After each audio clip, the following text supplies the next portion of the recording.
त्याच्या वांगडा माझा लगीन जावचा आणि आमच्या दोघांचं ह्यांचं काय असताना पण सुखी आणि समाधानी संसार असत. पण ही स्वप्नात रवलेली असं वाटायला लागला. कारण म्हणतात ना या वाजण्याला साधा कळण्यात बाजा काही माशी नोंदलाय खरा थंड जर बरं झालं ना तर त्याचं नाव शिवाबाई बराचसा खाऊ खाऊ जातं.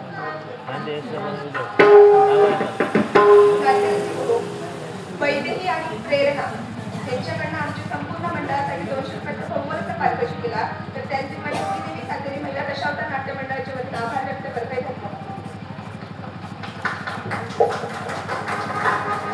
कोण असायचे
नाही वाटत.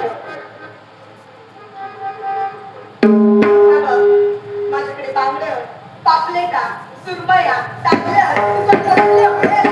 मला भासे नको. अरे घे बरे, तरी येतात पण मासे तितके घे. त्याचं काय नाहीतरी ते घड्याकडे घेऊन मला शाळेतच होतो बे. या झाल्या का त्याचं कुत्र्या कोणाचं बोलते? याचं भान घेऊन बोल. मला तुझे मस्त नको. मला तू हवी आहे. मला तू हवी आहेस. आपण सविस्तर बोलूया. सुज्ञ नाट्यरसिका हो, माझे गुरुवर्य, त्याचप्रमाणे आज पूर्ण सिंधुदुर्गच नव्हे तर संपूर्ण पुणे दिल्ली येथे गाजलेला नाट्यप्रयोग म्हणजे अमृतनाथ दशावतार नाट्य मंडळाचा आध्यात्मिक नाट्यप्रयोग गुरुमदासाची वारी या नाटकाचे ज्यांनी कथालेखन केलं असे माझे गुरुवर्य श्रीमान अनिल उर्फ आना गोसावी यांनी माझ्या अल्पशा कलेचा पुनर्गौरव करण्यासाठी मोबाईलचं 100 रुपयांचं पारितोषिक दिलं. जमलेल्या तमाम नाट्यरसिकांना वंदन करून गणरायाला वंदन करून पारितोषिकाचा आनंदाने स्वीकार. घाबरू नकोस, वाच. तसंच माझ्यासाठी सुद्धा आना गोसावी यांनी 100 रुपयाचं बहुमोलाचं पारितोषिक दिलं. बहुतेक मास्टर दिल्याने अशी विकायच्याच मार्गावर आहेस. इकू गेल्याने इकूनच जातलं. असू दे, ठेव दे. झालं? ऐक आता. मला तू हवी. तुला पाहताच क्षणी मी तुझ्या प्रेमात पडलो. तुझ्या रूपावर मी मोहित झालो. मला तू हवी. मला एक सांग, तुझं नाव काय?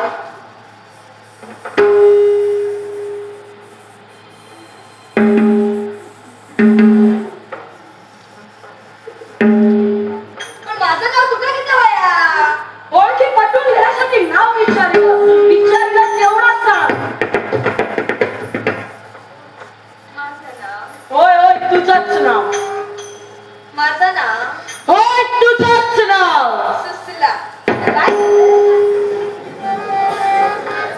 ते कपाळावर गेलं दिसतं. पुन्हा एकदा सांग. सु शी ला. वाह, अप्रतिम. नाव सुंदर आहे. बरं ओळखी पटली. पण मी काय म्हणतो, काय ते? कुचलं दिया काय? शरीरामध्ये धडधाकट दिसतोय. अरे तसं नाही रे, मग कुसरचं दिलं. हे बघ, तुझी भाषा मला कळत नाही. जे सांगायचे माझ्या कलाने सांग. रवात कुई काय?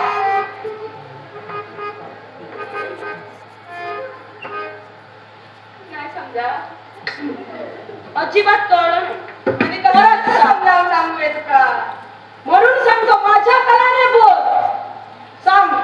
तुझ्या घरात मला केलं असतं तर कायच्या काय पटलं असते. म्हणजे तुला असं म्हणायचंय की माझ्या जास्त सामर्थ्य आहे, मी सामर्थ्याने बोलतो. तू त्या सामर्थ्याने बोलू नकोस. मला फक्त समजेल एवढं बोल. बोल. रवायला कुई हा म्हणजे तुला राहायला कुठे असं विचारायचंय? म्हणलं रवायला. बरोबर आहे. ऐक, पाताळ भोळाच्या ठिकाणी माझं वास्तव्य. पाताळ भोळाचा सम्राट विराट रशिया देहाला संपला. काय म्हणले? काय झालं? आणि तू रवात जागा लावत ना. जिथे आमचं वास्तव्य तिथे जाऊन राहणार, अजून कुठे राहणार? मी काय म्हणतो, काय म्हणताय? इतकी पातळात घेतलं तर कधी पातळात ये बघा का? काय? ही नको ती माझ्याकडे भाषा वापरू नको. पाताळ गोड म्हणजे तुम्ही नेसतात ती वस्त्र नव्हे. पाताळ गोड म्हणजे जमिनीच्या खाली असणारं पाताळ. ज्याप्रमाणे मृत्यू लोक आहे, त्याप्रमाणे स्वर्ग लोक आहे, त्याप्रमाणे पाताळ गोड आहे. आणि त्या पाताळ गोडातला जो वास्तव इतक्या वर्षी कंटाळलो आता काय करायचं तुझा? कंटाळा आला. तुला कंटाळा आला. सगळं बाजूला ठिकाण